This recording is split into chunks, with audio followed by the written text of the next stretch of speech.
He walked the streets of Los Angeles with an energy that seemed impossible to exhaust. The city pulsed with life every night, but in the spring and summer of 1985, something turned that energy into fear. People double-checked their locks, dogs barked at any shadow, and news reports hinted that something evil was prowling neighborhood after neighborhood. The city soon knew its name, the Night Stalker. Richard Ramirez didn't look dangerous at first glance, weary, gaunt, with a silent gaze that somehow felt both bored and deadly. But for months, he was the nightmare that no one could wake up from. By day, he was a drifter riding city buses or wandering through sleazy motels. By night, he became a predator, breaking into homes, attacking, murdering, and stealing with no clear pattern of victims. Men and women, young and old, families and those living alone, no one felt safe.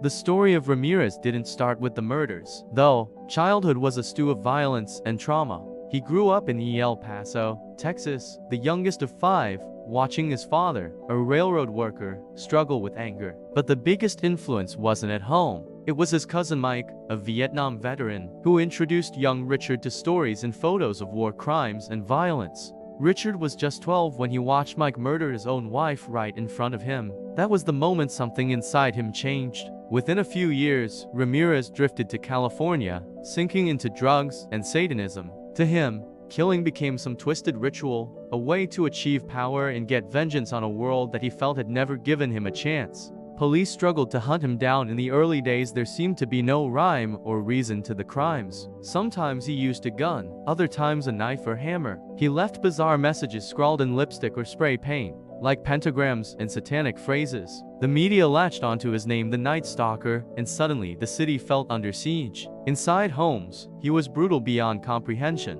He would slip in through an unlocked window or door, often between midnight and dawn, as families slept. There were children who lived through his attacks, forced to watch their parents murdered. He sexually assaulted women, taunting and threatening them. Sometimes he'd ransack the house for valuables after the violence. Other times he disappeared into the night, leaving chaos in his wake. The city changed during those months. People bought guns, installed bars over their windows, and prayed for mercy. Police worked around the clock, interviewing witnesses and trying to spot patterns. Sometimes criminals become folk legends, but there was nothing romantic in the terror Ramirez brought. He seemed almost supernaturally able to disappear, sometimes hitting to homes in one night, traveling dozens of miles between attacks. But the Night Stalker made mistakes. He left a shoe print from an obvious sneaker outside one home police broadcast it, hoping for a clue. Then he left fingerprints on a stolen car near one crime scene, finally providing a real lead. His face was eventually caught in a mugshot, and police released it to the public.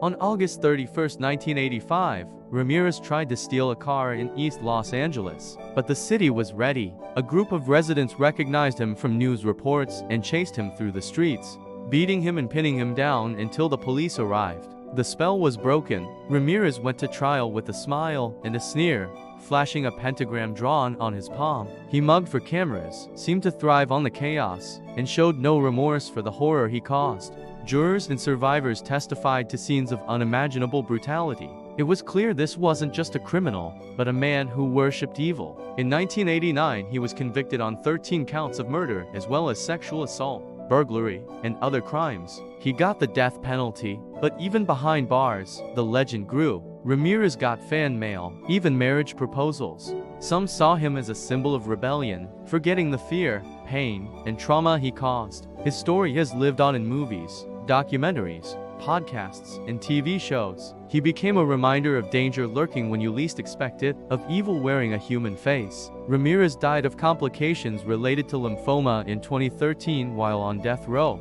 He was 53 years old. He never showed genuine regret for what he did. The families he hurt have tried to move on, but the scars remain. Neighbors still talk about the summer when the city was afraid to sleep. The trail Ramirez left behind isn't just about crime, it's about survival. It's a story of a community coming together, refusing to be victims, and standing up to evil. Los Angeles felt colder during his reign, but when he was finally caught, there was relief and strength in the way people took their neighborhood back. The Night Stalker's legacy is not just about the violence, but about the power of ordinary people to say enough is enough.